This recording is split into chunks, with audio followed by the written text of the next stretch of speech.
اے پیغمبر، میری طرف سے لوگوں کو کہہ دو کہ اے میرے بندو، جنہوں نے اپنی جانوں پر زیادتی کی ہے، اللہ کی رحمت سے نا امید نہ ہونا۔ اللہ تو سب گناہوں کو بخش دیتا ہے،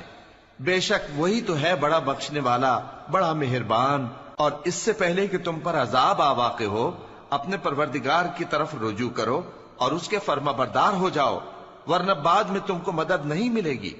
اور اس سے پہلے کہ تم پر ناگہاں عذاب آ جائے اور تم کو خبر بھی نہ ہو، اس نہایت اچھی کتاب کی جو تمہارے پروردگار کی طرف سے تمہاری جانب نازل ہوئی ہے پیروی کرو۔ ایسا نہ ہو کہ اس وقت کوئی شخص کہنے لگے کہ ہائے اس کوتاہی پر افسوس ہے جو میں نے اللہ کا حق ماننے میں کی، اور میں تو ہنسی ہی کرتا رہا،